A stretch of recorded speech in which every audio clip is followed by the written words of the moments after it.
Hello, gals, guys, or otherwise. It's Rich, and this is Christo-Paganism Sundays.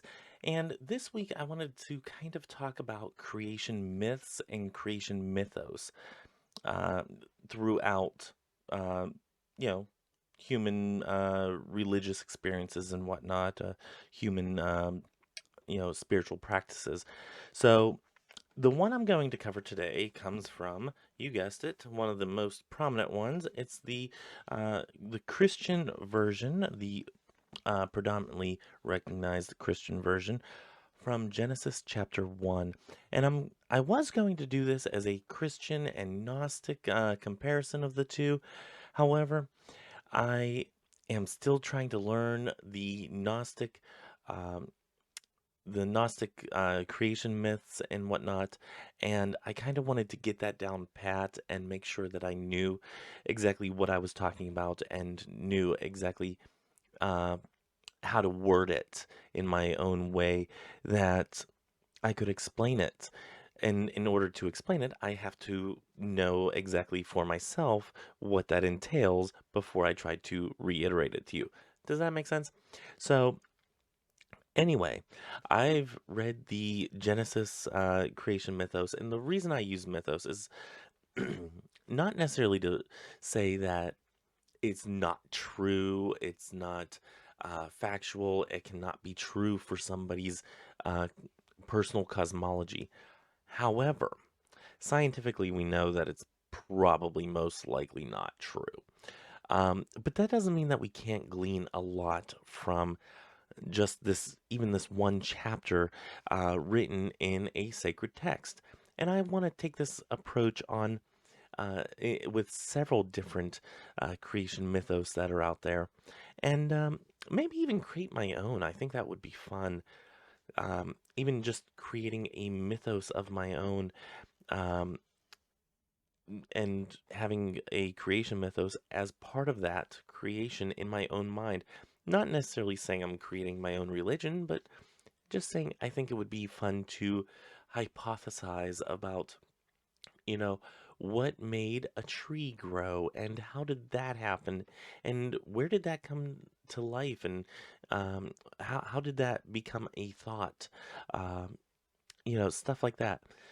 Because you have in some creation mythos, you have where an ultimate being creates. I mean, you have this common theme throughout many mythos out there that an almighty, all-knowing being creates everything, especially in the Abrahamic traditions. Now, in pagan traditions, you have that usually a goddess form and things form from the goddess. The goddess gives birth to the god, and then he will repopulate with her and create sub-deities, and therefore, that they make humans eventually and whatnot, and so forth and so on. Sometimes you have like a cosmic egg. Sometimes you have um, things that collide with another thing and they make something totally different. And, you have these accident mythos, and then you have these on purpose mythos. And then you have some mythos of when or how human beings were created in and of themselves. And that can be a totally different mythos, and I love it. Um, but I'm going to try to do some of these, like pepper them in throughout the Christo-Pagan series, um, and that will be on Sundays, of course. So that will be on Sundays, of course. So you can catch them here, and like I said, I'm going to just pepper them in here and there, and we will, look at some of these other creation mythos. I did have I did want to say that I did get a comment saying that my volume wasn't good as far as the pickup from the mic. I have readjusted the mic and I do hope that this is better. I didn't change the volume settings yet. I just wanted to reposition the mic. Maybe me sitting a little closer, bringing the mic. I'm going to readjust it a little bit closer. Maybe that helps out a little bit. And if it does, you know who you are that commented, and I'm not calling anybody out. I just, off the top of my head, my brain thing isn't working right now to remember names. Um, so if you can tell me that, this is good, or hey, yeah, can you just readjust the volume? They said they weren't really hearing that well to begin with, so I do hope that this is a little better. So I'm going to go through this, and I'm, like usual, at least with these newer videos, I'm going to try to do as minimal editing as possible. I am actually down to the wire on doing this video to begin with, so I want to have as little editing as possible. And then I have to start doing the Terror Talk Tuesday one, which this one is going to be so much fun. So anyway, let's get started. So this creation mythos starts in Genesis chapter 1, verse 1, very first book, very first verse of the Christian canonical gospel, or the canonical Bible, the Bible that is in canon. Um, so it starts out, in the beginning, God created heaven and earth. So we have this almighty being that is creating everything. And the earth was without form or shape, with darkness over the abyss, and mighty wind sweeping over the waters. So there were waters all of a sudden. And one thing I want to point out is that this doesn't always have to make sense with a mythos. So he created the heavens and the earth, and all of a sudden there's water here. What? So didn't say anything about creating the waters, or bringing water forth. Um, and then God said, "Let there be light," and there was light. So now we have a verbal aspect to this deity. We're figuring out some stuff about this deity. Um, and to me, this is something kind of odd, because in the Christian scriptures, we don't really have a physical aspect of God. Like, what does he look like? What's he like? We have a voice, and this voice seems to also be able to hear us. So we think of an anatomical type of figure, but we really don't know. And I think that's some of the uh, the mystery and the wonder that is the Christian religion, in this case also the Jewish and uh, Muslim religion. So excuse me while I get a drink from my Nightmare Before Christmas mug that actually usually my boyfriend uses. So yeah, I stole it. So anyway, and I'm gonna try not to sit here and read to you guys for very long. It is a very short chapter as far as chapters go. It is kind of action packed, but I don't want to sit here and bore you guys to death by reading to you. After all, this is not a Bible study. This is a study of the creation mythos, at least in this one. Maybe if you guys want a Bible study in the future, let me know. Leave a comment, subscribe while you're down there. So anyway, we then see that God saw that the light was good. So this God figure has a sense of what is good or bad. We don't really see in the first chapter anything saying that, hey, it was bad. So this deity can be appeased. And God saw the light and saw that it was good. God then separated the light from the darkness. So now we have a separation of light and dark. God called the light day, and the darkness he called night. Evening came, and the morning followed the first day. So in the Jewish tradition, you actually have the days start at night and go until sunset the next day. Right? Yeah. Yeah, they go from sunset to sunset, instead of from sunrise or from midnight to midnight. So anyway, we do have that as an instance, and this is where they get that from. And we have the naming of light and dark, day and night. So this is from this mythos, this is where we get these concepts of what day is and what night is. We have some vernacular that's given, and this is something that you see in a lot of creation mythos, is that things are given words while they are created. So in verse 6, then God said, "Let there be a dome in the middle of the waters to separate the body of the water from to separate one body of water from another." God made the dome, and it was separated the water below the dome from the water above the dome. And so it happened. And this is something that still kind of boggles my mind. So in this concept, I'm sorry I haven't hit the mic, we have the earth with the water below, and then we have the sky, and this is that dome, and then we have the water above, which is a weird concept. Um, and we and in some versions it says the firmament and whatnot, and it's a weird concept, and we don't really get it because now we know that the world is round, and this is not true. So um, we do have things that we have to take with a grain of salt whenever we are reading this. Doesn't mean that's not a good mythos. It means that it's not scientifically accurate, and I wouldn't expect it to be.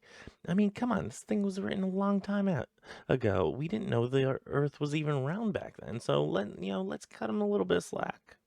Let's just do that. Anyway, we're gonna move on here. Uh, God called the dome sky. Evening came and morning followed the second day. So we're already 2 days in. He's created the earth, the water, the sky, day and night. We got a lot of action happening each and every day. And then God said, "Let water under the sky be gathered into a single basin, and so that the dry land may appear." And so it happened. The water under the sky gathered into a basin, um, and the dry land appeared. So basically, he just made the freaking oceans. Okay. God called the dry land earth, and the basin of water he called sea. God saw that it was good. Again, we have an appeasement of this deity. Um, and then God said, "Let the earth bring forth vegetation, every kind of plant that bears seed, and every kind of fruit tree on earth that bears fruit with its seed in it." And so it happened. Excuse me. So we have not an accidental creation. We have an on purpose creation. He purposely created plants and fruit trees and whatnot. He purposely, molded uh, this vegetation on the earth. And it's kind of weird because in some mythos, they have like, hey, this seed like, fell and it sprouted something, or maybe it was like um, the seed of semen or something like that, and it grew something or something sprang from it, almost like an accidental. This is a very on purpose, a very deliberate type of mythos where everything is kind of done systematically. And it's yeah, it and if you look at the chapter as a whole, you can see it as kind of a poem. um you have the creation of something, and then you have something that goes in it. um so I mean, it is a poem of sorts, and it has a lovely refrain to it. um so we're going to go on from that. We're going to discuss this as a whole later on here.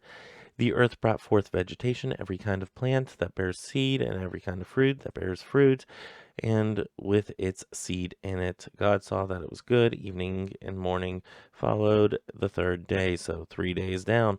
Guess how many days it took to create the earth, guys? Give you a hint, it was a week. Anyway, actually 6 days. Took one for a rest. Anyway, moving on.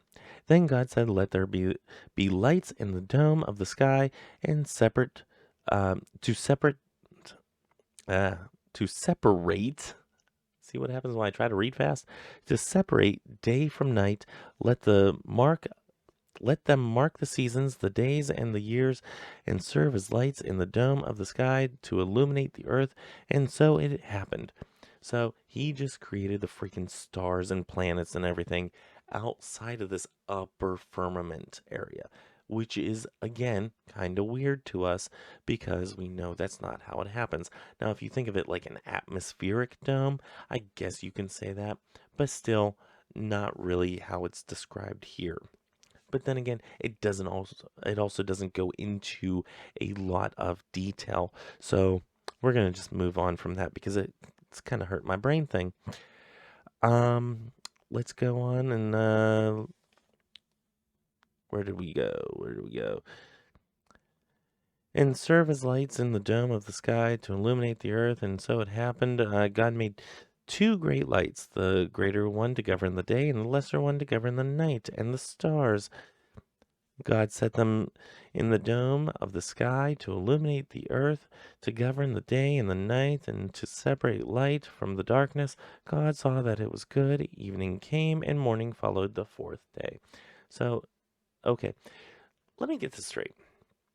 You spend one whole day creating all of the vegetation on the earth, and you take one day to create the sun and the moon? Come on, come on. I expect a little bit more, but we're going to move on because I didn't create a moon, so I can't really talk. Moving on. um, but pause there. Sidebar. Okay. So I may seem a little overly critical, and I don't mean to be.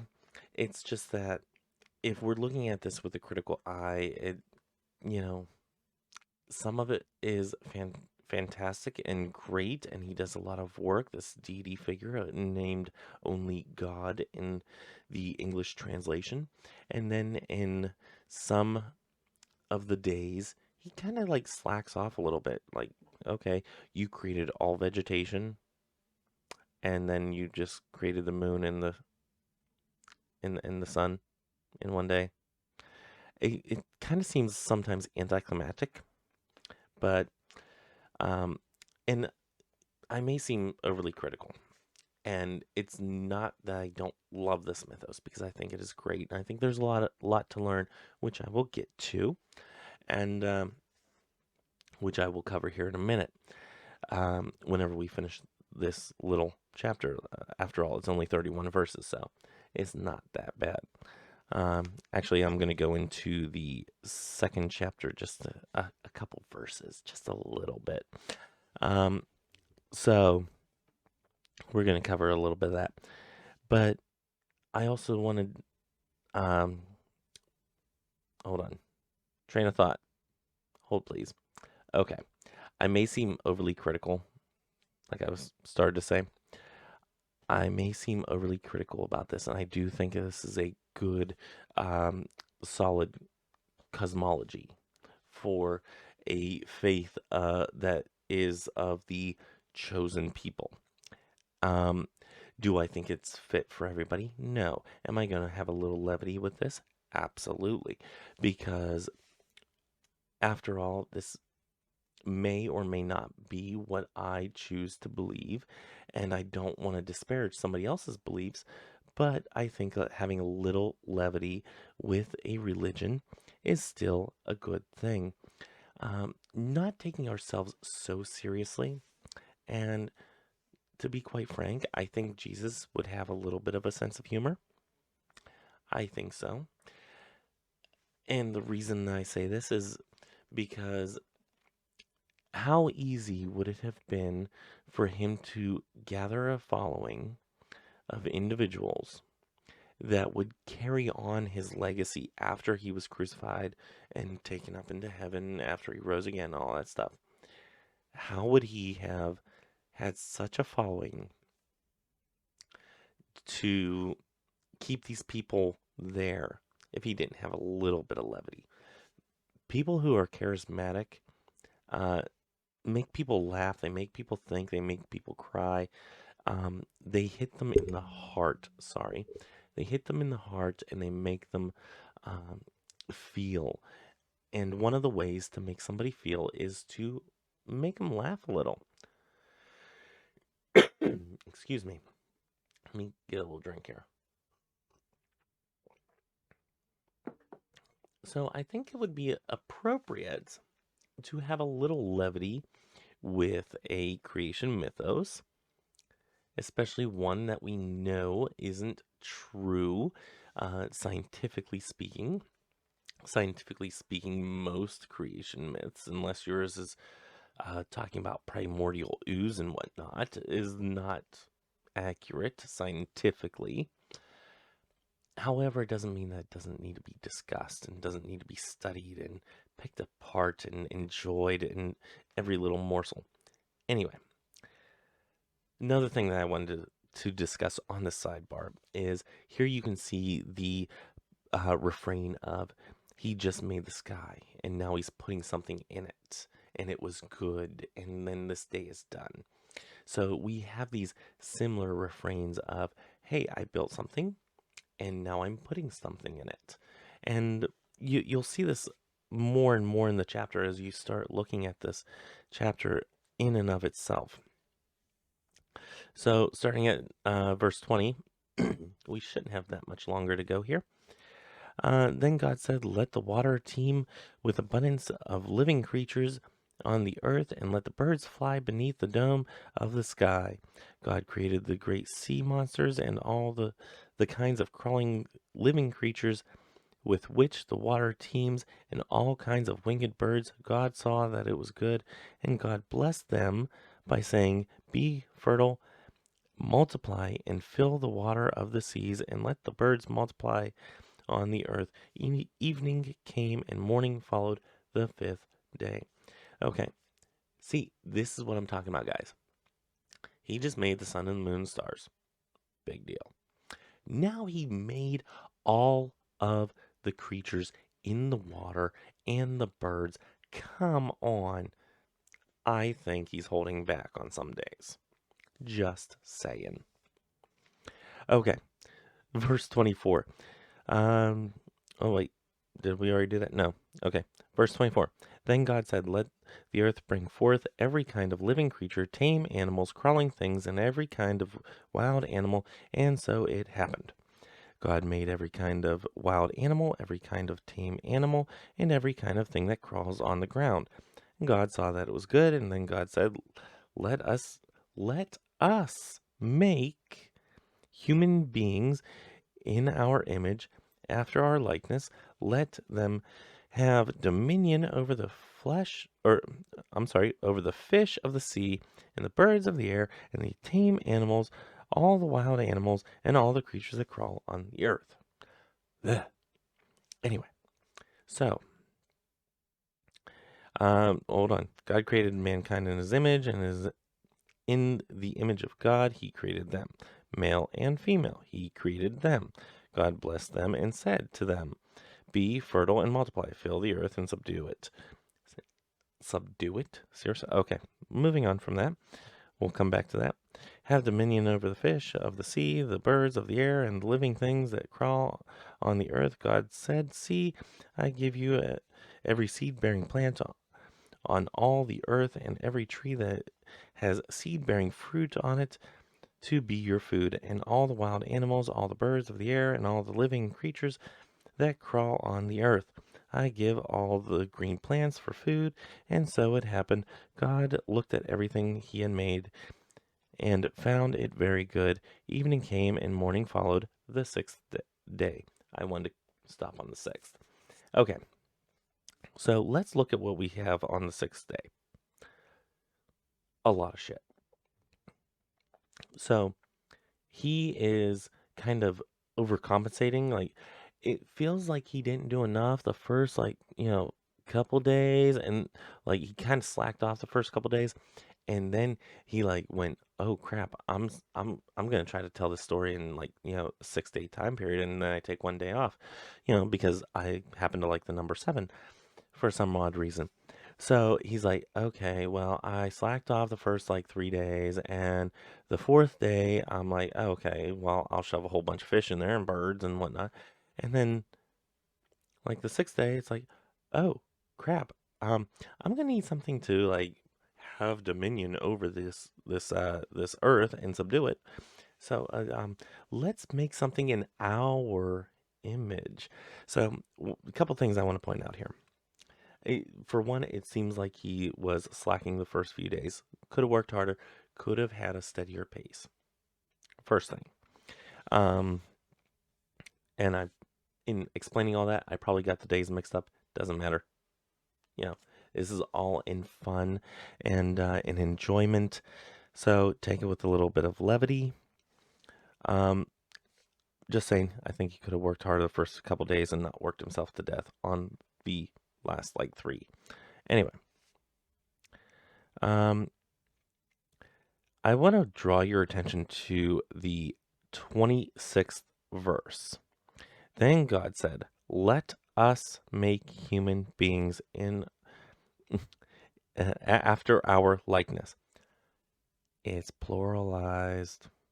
Dun dun dun. Okay, for a monotheistic religion, if you guys aren't aware, Christianity is predominantly a monotheistic religion, meaning they only believe in one singular God, one singular God figure.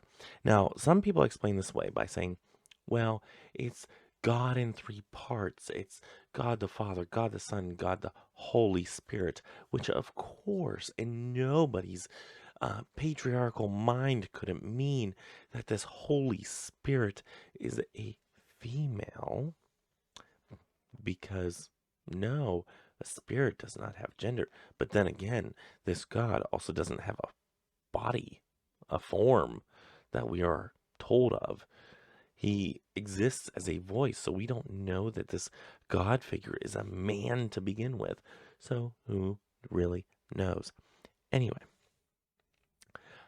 just saying that your biblical text for those out there who are biblical literalists, meaning you take the Bible literally, the ones that think the earth is only a few thousand years old, yes, they exist.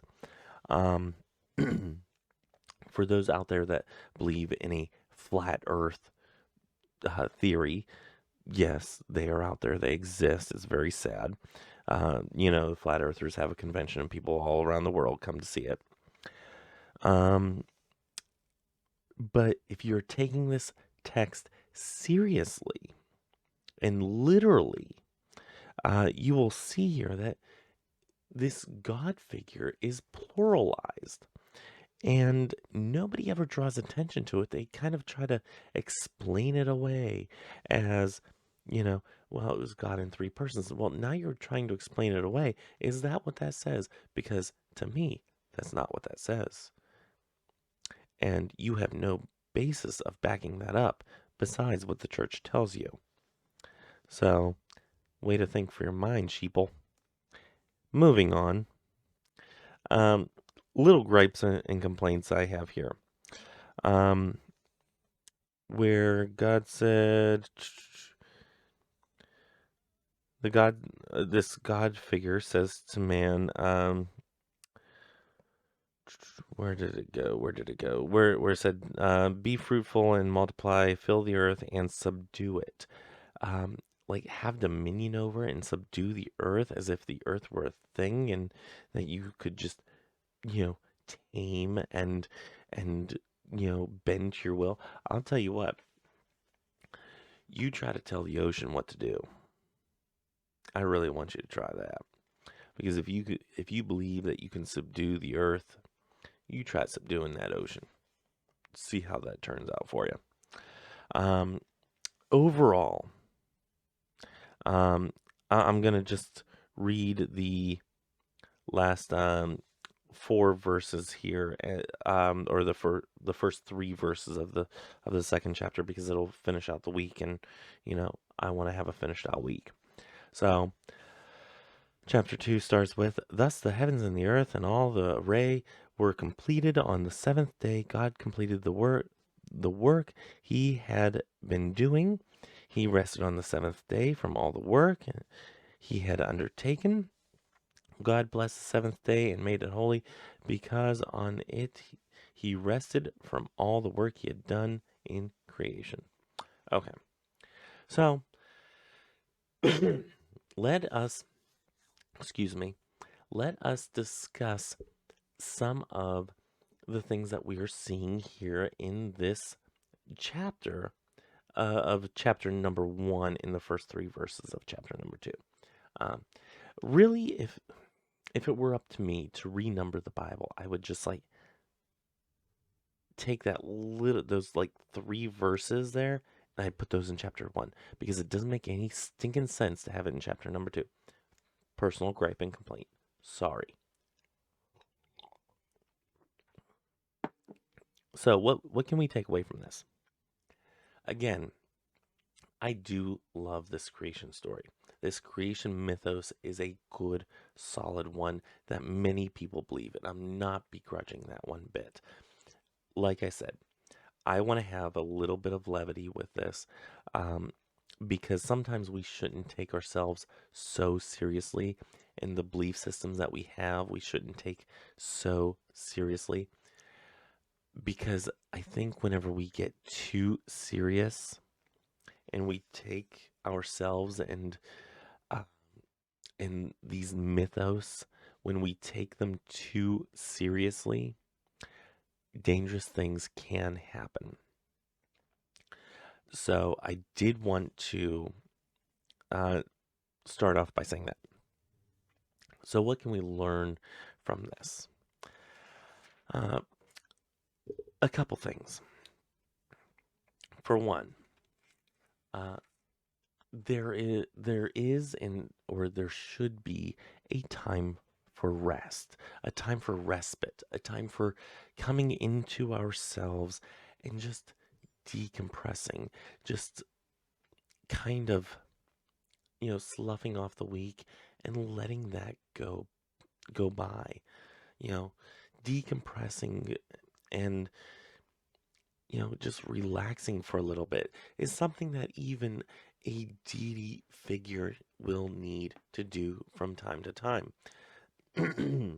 And I know that there's a lot of people out there, and I've been guilty of this in the past, where we work, or we work, um, but we work so much that we don't give ourselves time to have a little time off, to have a little time to ourselves to rest and recuperate from what we've been doing for so long. So I think that's one thing that we need to take away from this. Another thing that I think we need to take away from this is the beautiful poetry that is in here. You have something that is nothing, that is created, and this figures it appeases them. They say it is good, it is well, um, but I'm not done. And then creates more the next day and says, yeah, it's good. Yeah, I like it. It is well, but it is not done. And then comes back and does it another day. And I think in saying that, in putting this in our own way, is my beliefs, my witchcraft, my witchiness, my thoughts on all that salt is good for is good and it is well, but it's not complete yet. Meaning, in my own weird way, is that, you know, we are never done until the very end, that seventh day of our life, whenever we take the ultimate respite from life. We are never done. There's always something to come to the next day and build upon a little bit more.